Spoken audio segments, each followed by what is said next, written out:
Welcome to Rev'd Up for Sunday, a lectionary podcast from the clergy of St. Mark's Episcopal Church in New Canaan, Connecticut. I'm John Kennedy. I'm Elizabeth Garnsey. And I'm Peter Walsh. And we're wearing sunglasses today, or at least two of us are.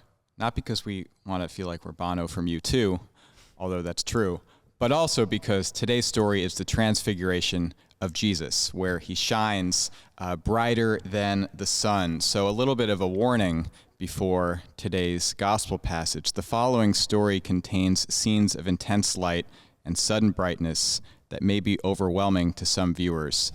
Viewer discretion is advised, and you may want to put on your own sunglasses.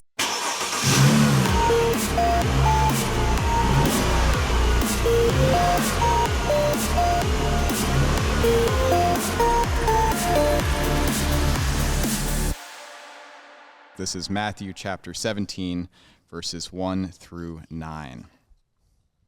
6 days later, Jesus took with him Peter and James and his brother John and led them up a high mountain by themselves. And he was transfigured before them, and his face shone like the sun, and its clothes became dazzling white. Suddenly, there appeared to them Moses and Elijah, talking with him. Then Peter said to Jesus, "Lord, it is good for us to be here. If you wish, I will make 3 dwellings here, one for you, one for Moses, and one for Elijah." While he was still speaking, suddenly a bright cloud overshadowed them, and from the cloud a voice said, "This is my Son, the beloved. With him I am well pleased. Listen to him."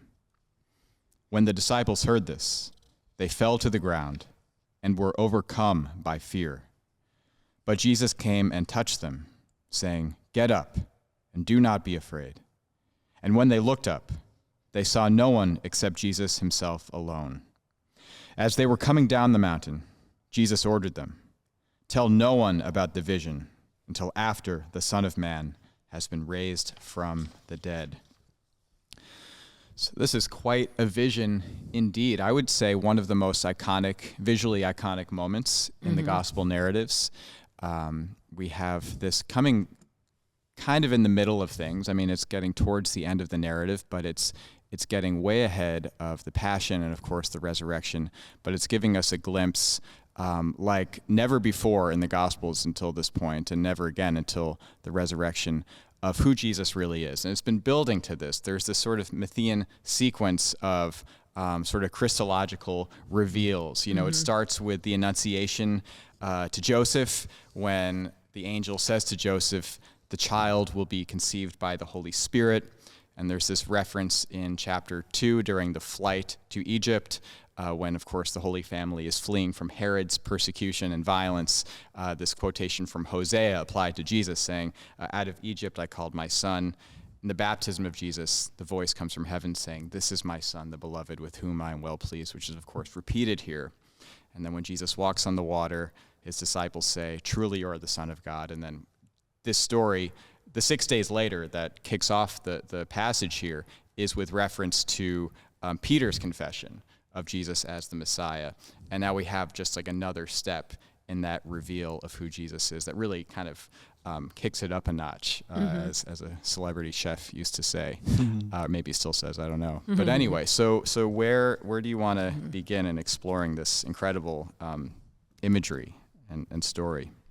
Well, yeah, thanks. I love that framework of all those touch points of the Christological revelations. And of course, it's the season of Epiphany. It's last Epiphany. So it's the crescendo of the great revelations of who Jesus is. And I also think it functions like a bookend, it's a couple of things, like the bookend of the baptism and now the kind of crucible of Jesus having to go up to the cross and his torture and trial. And so at both of those points, Jesus is, the stories function both to kind of bolster Jesus for what comes next and also to reassure his disciples or the people observing that this is somebody God has appointed. And, and so I think at the baptism, when Jesus hears these words, "You are my Son, the beloved," or "This is my Son, the beloved," he's about to go 40 days and 40 nights in the wilderness, and he's sort of armed with this encouragement. And I think here he's being armed with the encouragement to go face what's next. And it's powerful for him and for his disciples. And I think that's an interesting understanding of it too. And for us liturgically, we sort of get this preview or foretaste of the resurrection to go into our wilderness of Lent. And, we get to take that into Good Friday. We've been, Epiphany's short this year, but, we are meant to build up to this notion of understanding Jesus better and better. And then we go into our own sort of self-reflection and prepare for the great Easter feast. So I like how it kind of harmonizes in the scripture plus in our liturgical use of it. Yeah, it's interesting. As those of you who have heard any of the previous podcasts, I'm like, I just cannot get enough of this story. And this is, we have an epiphany, the manifestation of God in Christ, the definition of it, the clarity of that. And we also have a theophany, the manifestation of God. We have the cloud. The whole thing is in Hebraic language. But every time I look at it, and this time I found new treasures in it that perhaps I hadn't emphasized in my own mind before. I mean, this is Jesus' mountaintop experience, and it is Jesus' in some sense, his second mystical experience after the one in the baptism. And Jesus has no doubt about his identity, and now the disciples can have no doubt about his identity. And I think that the things that this time get me particularly fired up, and I won't go ad nauseum about them so that we can have a normal conversation rather than my just going on and on and on. But that what we get here is Jesus' own mystical experience in which the being of God is revealed and the uniqueness of Jesus, unlike any other human being, is revealed. And that the very purpose of the Gospels is to tell us the identity of Jesus. I mean, John tells us that very clearly. And I think in this we get the most Johannine thing in the Synoptic Gospels, where the whole of John's Gospel is one long theophany of sorts with the I am statements, the 7 I am statements, which are about the being of God. And now we get to see the being of God. And that, one of the major differences in this is that, in the language we get Moses up on the mountain, now we have Jesus up on the mount, but Moses is there as a servant of God, and Jesus is there as the Son of God. And so we have this categorical difference, even though it's in Hebraic language, and that we see Jesus' communion and intimacy with the divine being, and that is the thing that makes him unique. And that's where he gets his knowledge from. And I'll just put it down there because I have more to say about what does Jesus know and how does he know it. But I just want to set that down. Yeah. No, of course we're getting into the parallels with Old Testament theophanies, and particularly those, one in particular involving Moses on the mountain. But I just want to pause on this categorical difference that we get with Jesus that you mentioned, where he's in a different category than any other human being before or after. We have a number of theophanies, these manifestations of God's presence and glory in the Hebrew Scriptures, but in no case really is the theophany concentrated in a person. Jesus's body is the medium, is the site of the revelation, which we don't really get. There are these interesting maybe foreshadowings of it in Ezekiel and Daniel. Ezekiel has this wild vision in chapter 1, the beginning of the book of Ezekiel, that is so psychedelic and out there that some have speculated he took mushrooms or he was seeing a UFO or both. A lot to say about those things, but just leaving that aside for a moment, one of the things that Ezekiel sees is this human-like figure, above a throne, a heavenly throne. It's very sort of strange imagery. The spatialness of it is odd, but nonetheless, maybe this is hearkening to that. And then in Daniel chapter 7, there's the famous vision that Daniel has, this apocalyptic vision of one like a son of man from the heavens, right? And we get that phrase, son of man, in this passage as well as throughout the Gospels. But in any case, with those possible exceptions, we don't really have theophanies coming forth from a human's body. or a human's person before. So that's a really interesting difference that I find quite striking. Yeah, it is. I think for Matthew's pattern in this gospel, he's always giving reinterpretations of the high points of the Hebrew story. And, we've already mentioned Moses on the mountaintop. And it's no accident here in Matthew 17 for it to begin with 6 days later, because when Moses is going up to the mountain, the cloud surrounds the mountain for 6 days, and he's in there communing and nobody knows what's happening and it's in a cloud. And here in Matthew, the 6 days, what's been going on since Peter's declaration is Jesus predicting his suffering and death. And, Peter's like, no way, this can't happen to you. And he's just completely not having it. And Jesus says, get behind me, Satan. And, this cloud hanging over them for 6 days is this idea that Jesus is going to die or, suffer and die. It's so unlike what they want from their Messiah and from the glory of God, shining is much more kind of, oh no, this is not good. And so I like that parallel too, that there's just the timeline of that and the idea of a different kind of cloud. And then when Moses goes up the mountain, the glory of God is like a devouring fire. It's really fearsome and scary. And for Jesus, the glory of God is in this dazzling white, shining like the sun. His disciples came with him to witness this, and it's not secret and hidden. It's transparent and communal, and it's different characterization of who Jesus is, and the idea that he's flanked by Moses and Elijah. I know we'll get into that, but it's just so different than Moses telling Joshua, "Wait here, halfway up the mountain, while I go into this obscurity and scare everyone to death," and then come out with a law, that we have to obey. And with Jesus, it's like, transformation from within and totally different nature of God that has never been really affirmed and revealed before. Yeah, I like particularly like the way you finished that, and I agree with that very, very wholeheartedly.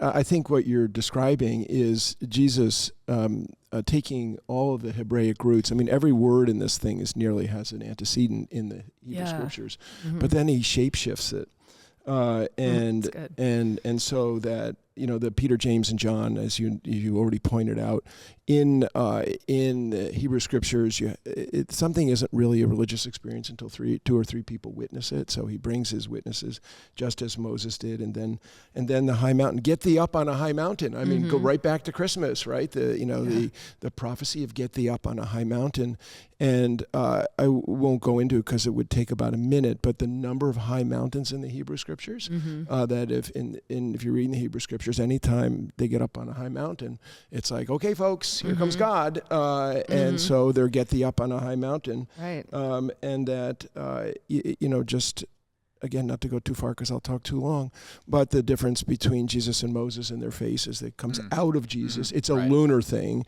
or not a lunar thing, it's a sunshine thing. Solar thing versus a lunar thing. Moses gets the reflection. Jesus is the one who pours it out of him. And then, Moses and Elijah, we not only have that the law and the prophets, but, we also have that they also have these mountaintop experiences. Right. And there's a lot to be said there also. Yeah.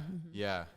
Very interesting on this shape-shifting question and how Jesus and God through Jesus in this story is revealing something new about the nature of God and his dealings with us, how we relate to God. It's interesting to think about Elijah's mountaintop experience, right? Of course, we have Moses and Elijah here. Yeah. And as has already been said, when Moses is up on the mountain, as the passage in Exodus 24 says, the glory of the Lord settled on the mountain, and the appearance of the glory of the Lord was like a devouring fire. This is fearsome, intense, dangerous stuff here. And then when Elijah goes up the same mountain, Horeb or Sinai, same mountain, as Moses, we don't actually know, right, which mountain Jesus is on, and it doesn't seem to be of particular importance to the evangelists because they don't name it, right? And of course there are traditions an iconic about mountain. the mountains Yeah. that Peter is best able to elaborate on. But in any case, Sinai for at least, this is not Sinai. Whatever mountain it was not Sinai, right? Yep. So for Moses and Elijah, they're on the same mountain. And Elijah, who is very much this sort of fire and brimstone prophet in many ways. He calls down a fire from heaven to destroy, to kill prophets of Baal, another a rival god of Yahweh in that place and time. So he was not, the nonviolent resistor that Jesus was by any means. But he goes up on a mountain, and when God appears to him, it's almost like taking Elijah and with him the whole tradition to another place that's getting us closer to the fullness of God as Jesus reveals him, where there are these fearsome, sort of stunning displays drawing on the natural world and the elements and so on. There's a powerful wind, and then it says, but the Lord was not in the wind. Then there's an earthquake. But the Lord is not in the earthquake. You'd expect God to be in these things, right? Because the Lord says right before this, I'm going to pass before you. And then there's a fire. God must be in the fire, right? No, God is not in the fire. And then after the fire, a still small voice, right? And this is the presence of God. So it's the sense of the story being one of progressive, incremental revelation of the true being of God. I know. I think that's iconic and super important to understanding Jesus as the antecedent to this story, because Jesus, Elijah has conquered these other prophets, like you said, and burned them with fire and burned their God, and it's so violent. It's such a show of power and force, and he thinks he's proven his God to be the one true God, and then God takes him out back to give him a lesson, that I'm not in that type of power and violence. I'm in the stillness and the small voice. And, Moses too was plagued by lashing out in violence, and he was threatened by the people a few times, barely escaped. Both Elijah and Moses kind of were in and out of violent encounter.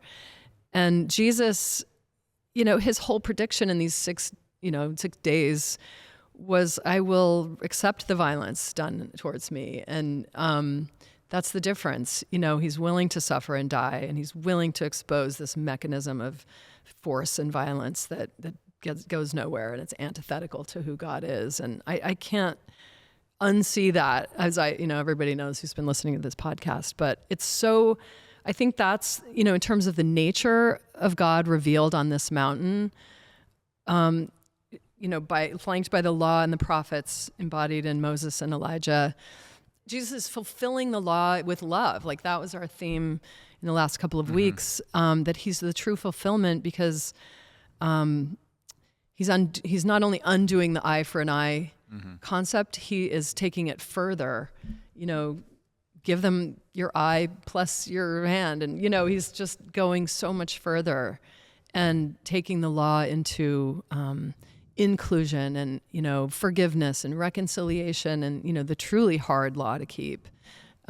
So I think that it's super important to remember that story about Elijah and what he represents and what his lesson was and what he's given after that teaching of, I'm in this small voice. God says, and now go down the mountain and find a successor. Like, your work is done here. He's kind of having to do this humble work of menial task. It's no more power and violent force. I think that's really interesting. Yeah. And Moses too. He doesn't even make it into the promised land. He's kind of done his job, and interesting. Yeah. It's interesting on the still small voice, and if those who are Monty Python fans, when the cloud speaks to the groveling pythoners down below. Oh, don't grovel. One thing I can't stand, it's people groveling. Sorry. And so how do we understand, this is my son, the beloved, with him I am well pleased. Listen to him. And it has an exclamation point after it. Now, that exclamation point is not in the scriptures. That is added by the translators. And it's very possible that "This is my son, the beloved" is actually spoken in a still small voice, not in a Monty Python, Right. "Hey, this is my son." So we have an epiphany wrapped in a theophany that lands as a mystical experience on Peter, James, and John, and that on this high mountain, and just to say that the high mountain that is venerated is Mount Tabor in the Jezreel Valley, which is not too far from 20 minutes from Nazareth or something like that. It just pops up in the valley. And it is quite steep. You get a good workout if you walk up it. And the other option is Mount Hermon. Mount Hermon is what they call, which is in Syria now and still has snow-capped peaks during the summer. But anyway, it's the mountain that matters and not which mountain. And that in there, the descent of the cloud, of course, this is the cloud that descends upon the tabernacle. Everywhere in the Hebrew scriptures where God arrives, it arrives in a cloud. This is in the mystical tradition, the cloud of unknowing, and that the disciples enter this void of unknowing and they're petrified in it. And I think the interesting thing about that cloud, a lot of interesting things about the cloud, but is back to Jesus. So Jesus is present in the cloud, though they probably can't see him or they don't experience Jesus. And then it's I think it's one of the most beautiful little things that we might miss. They're overcome by fear, but Jesus came and touched them. I love the touch. And then says, "Get up and do not be afraid." And so you were talking about Jesus and his as different than some of these other previous models, but here we get this tender Jesus, and every other manifestation of God, if an angel in the scriptures always begins with "Do not be afraid," and here's Jesus giving that same as an angel, saying "Do not be afraid." And then, of course, when they get done and they look up and there's no one there except Jesus, which is a phenomenal line, really, that Moses and Elijah are great, but they've had their time. And this all comes down to the identity of Jesus, and he's the one who's there. Yeah, indeed. I suppose I'd like to go back to the juxtaposition between this revelation of the glory of God and the glory of Jesus, and the sort of foretaste of the resurrection and the age to come and all of that, alongside this passion prediction, right? This is, as we've said, it's 6 days after not only Peter confesses Jesus as the Messiah, but Elizabeth, as you said, when Jesus follows that with the Son of Man must be handed over and killed, and then on the third day will rise again. And any who want to be my followers must take up their cross and follow me. And how liturgically this Transfiguration Sunday, of course, comes before the desert pilgrimage wandering time of Lent, sort of a time down in the valley is certainly a time down from the mountain. We don't stay up on the mountain, right? There's not this retreat time on the mountain. This is a very quick episode. Yeah. There's no time to linger. There's no time to savor it. There's no sentimentality about it.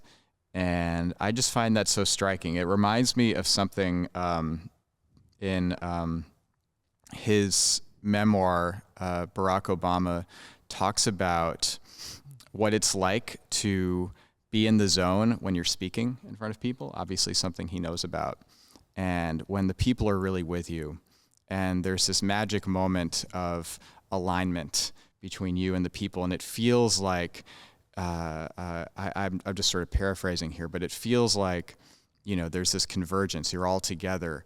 We're on the cusp of this something, this wave, and we're all moving together towards something good. And then, of course, the magic moment passes. And life goes back to normal. You got to go down the mountain. These mountaintop experiences, they don't last. They stay with us if we cultivate our attention and our memory. And this is what's so good about practices like journaling, writing, meditation. They can keep us connected to these moments that reveal something very important and true in our past. Like Abraham Joshua Heschel said, faith is faithfulness to the moments when we've had faith. We should keep these moments with us, but we do have to live our lives down from the mountaintop. And down from the mountaintop, which is where we live our lives, what it means to follow Jesus isn't to, try to get close to the warmth of the sun and be comfortable and safe and sanguine, serene, but to take up our cross and follow him. And this makes me think about Bishop Rob Hirschfeld of New Hampshire, who recently said that, the clergy of his diocese, those are the only clergy he has authority over, but this is obviously not limited to clergy of New Hampshire, should be prepared to put their bodies between the forces of oppression and those who are oppressed. And this is what it looks like to follow Jesus. And the fact that what he said was shocking to a lot of people shows us how much we still have to learn collectively about the way of Jesus. Yeah. I mean, he could have said that at any time of any decade and it would be true, and now it has a certain context that's stronger or more all up in our faces, but it's always true, right? And I'm struck by the words Jesus hears, "This is my son, the beloved." It's a shorthand draw from Psalm 2, and the rest of that psalm talks about the kings of the earth take counsel against the Lord and his anointed. And that's exactly what's going to happen to Jesus when he goes down this mountain. And so when we hear the story of Jesus's baptism, we see our own baptism in that, and we talk about the beloved, we are all the children of God, the beloveds. And we have to be prepared also to be willing to suffer the violence, or, violence is kind of a strong word sometimes, but even the pushback or the resistance or the mocking or the dismissal of, the powers of the world that prefer show of force and might makes right kind of strength in the public sphere and even in interpersonal life, that Jesus is the strength of God in Jesus is showing absolute forgiveness and willing to be patient through controversy or violence to reach a point of love and forgiveness and reconciliation and relationship. And these are things people don't believe in. We don't think it's going to work if we wait for that, or if we strive for that in our relationships. We think so-and-so deserves that, and so they should get it. We just don't wait. We don't have the patience to work for the peaceful reconciliation.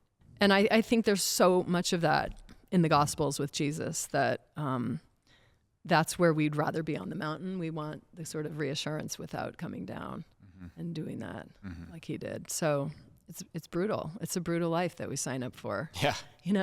But I think those words in the baptism, they're for us too. They're not just for Jesus. Anyway, that was kind of opaque, but anyway. Well, I think that if you listen to the whole of what Rob was talking about, he's grounding it in the life of Jesus. Yeah. And so he's not just suddenly, asking people to fling their body in between the forces that are crushing people. And I think that, I know Rob very well, and he has a very profound spiritual life. And I think before we dismiss the Tabor light too soon, I think that we are often quick to dismiss that when I'm the slow one. I'm the Peter who wants to build the 3 booths. I think that without the Tabor light, there's nothing down the mountain. And so this is the very foundation of the whole thing. Jesus' mystical experience, where he experiences communion and intimacy with the divine Abba, is his communion and intimacy from Abba in the Spirit spills into his communion and intimacy with his friends, his disciples, and with all of humanity. And so if Jesus is to be our model, Jesus is the one who experiences this complete union and communion with all, including the earth and the cosmos, as you brought up so beautifully in one of our previous pods, maybe the previous pod. And that as a being of light. Jesus is the being of light, and much is made of this in the Eastern tradition. In the Western, we tend to wrestle with this. What do you think happened here? How can that be? But in the Transfiguration is a centerpiece of the spirituality of Eastern Christianity, and it is believed that the Tabor light, which is called the Taboric light, is in Jesus' followers' heart, and that light takes over in the divinization. And so when Jesus says the Father and I are one, which he says in John's Gospel, which is what we're seeing in pictorial version here, and we're seeing also, this is my son in vocal version here, that we get this union and communion where Jesus' knowledge is not dependent on any, historical antecedent. It's not like he is the fruition of he got all this stuff from the Hebrew Scriptures and then, and there it is. I mean, you're always talking about that, how he's taking all that stuff, yes, but he's doing something else with it. And so that's something else that he's doing with it. He is receiving, and because he has union and communion with the divine, who he calls Abba, and so it's his direct contact with the numinous, with the divine being, with the holiness of God, that is part of his being, that he has this kind of power to change humanity and to change other human beings to respond differently to power. And back to land this thing a little bit, it's not just power versus power, it's the light meets the darkness. Right. And that we get this in verse 14 of John's Gospel, we saw his glory and it dwelt among us. And that really, I believe, what Bishop Hirschfeld is talking about, because he is, as I said, a man of incredibly profound spiritual life. I remember him in seminary. I can still see him hunched over in his chair with his boots on and his sweatshirt. And so his saying that people need to get their things in order has to do with what has been for Rob. I can't say exactly when it was, but as a young man, very much as a young man, launching into the life of Jesus and having the life of Jesus launch into him. And I think that that's what this experience is about. I don't think this is just a mountaintop experience. I think this is the thing. Jesus is the guy, and this is the thing. And that it's the inner light that is the thing that brings about transformation. This is transfiguration as transformation. And if we have any hope of transforming our society, as people who are followers of Jesus, we have to have the transfiguration, the transformation. And then as the prayer attributed Francis would have, Lord, make me an instrument of your peace. I think so. I just think there's a lot more into this that has to do with going down the mountain and ending up in Minneapolis, Minnesota. And it's not to say that people in Minneapolis who are throwing themselves in between the powers, have this sort of experience. But for us, for the followers of Jesus, this is part of the gig. Yeah. Oh, I very much agree with that.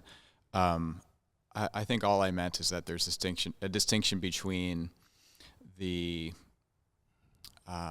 sort of show-stopping, undeniable in-your-faceness of this revelation, and the more subtle way this light is kindled and tended in our hearts in this world. But to me, there's a couple things that I thought of in listening to you talk, and one is the present and future aspects of this revelation and of this light, of this transfiguration. It has obvious future references to the resurrection and the life of the world to come. But as you were saying, it also is a revelation of the light that is always dwelling in Jesus and animating Jesus, his communion with God.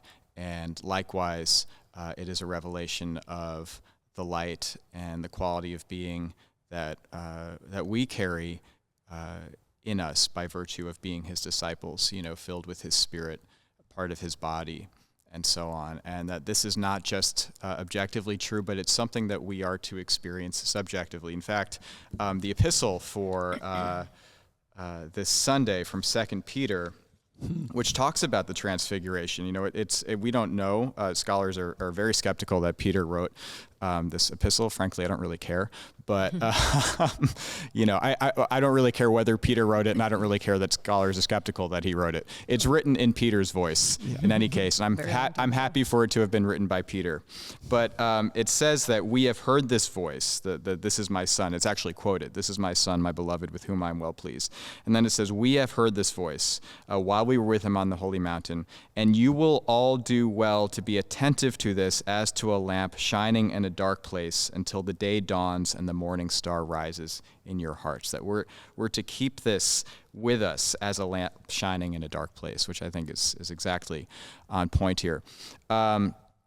Another thing I thought of was Evelyn Underhill, who, of course, was a great recoverer of the mystical tradition and one of your guiding lights, Peter, and for me as well. But I don't know if I can claim her the way that you can in terms of the role she's played in your spiritual life. But she responded to criticisms of the pursuit of mysticism and the sort of inclination towards mysticism, criticisms of it being sort of navel-gazing, passive, not really of much earthly good, right? Sort of so wrapped up in one's own subjective experience that there's not really a motivation to act for good in the world, whether it's to contribute to society or to challenge injustice and all that stuff.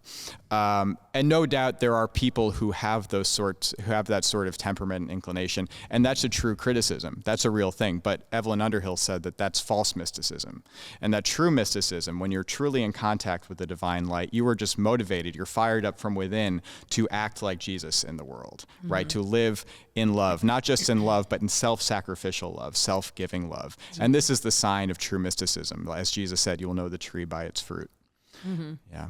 Yeah, and I, as one who's I can't say I've ever had a mountaintop, dazzling white, shining like the sun spiritual experience. My experience has been the practices of meditation, contemplative practice, where, you're making space for the encounter with the divine, which is silent, and in my experience, and it's something that happens in the nanosecond between releasing your distractions and your inner thoughts and not doing anything else except, surrender, pure surrender to the presence that I know is there. And, and over time, I become very comfortable with that. And it does come up in my life daily where whatever's going on, I have given space to this presence that's not even spoken or not bright light, and it's a spiritual experience that I carry just from giving it space and the possibility of showing up, and the 10,000 distractions, as Thomas Keating would say, that gives you the opportunity to return to it. And I think that for many people, they think, oh, I've never had a spiritual experience, but we are all spiritual experiencing all the time. We're just not giving it the space. We're not giving it the attention or the tuning in. And so I like this notion that the disciples were given this gift of privileged, pow, but I do think that the spiritual life of the work is kind of like Evelyn Underhill, and like you explained so beautifully, that you're ready. You're kind of like, maybe fired up isn't a term I would use, but you're available to function in the way that Jesus functioned. Mm-hmm. And if anything, I think Jesus's purpose in coming was to,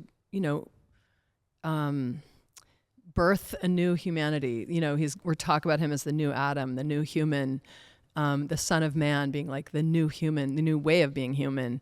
And he tells his disciples at the end of this passage, don't tell anyone about this until the Son of Man has been raised from the dead, until you realize this is actually your new way of being human. Yeah, thank you. I love the way you finished that in particular, or both, all that you said, not just that. But I do think that certainly the scriptures are full of what was the purpose of Jesus's incarnation, and certainly the new humanity is a centerpiece of that. I think that the mystical life of Jesus, this communion with the in this case the Father, as he calls the Father, and his communion with humanity, this is the underpinnings for the new humanity, and that he actually, his purpose of his coming is to share his mystical life with us. So the Christian spiritual life is essentially Jesus' spiritual life modified.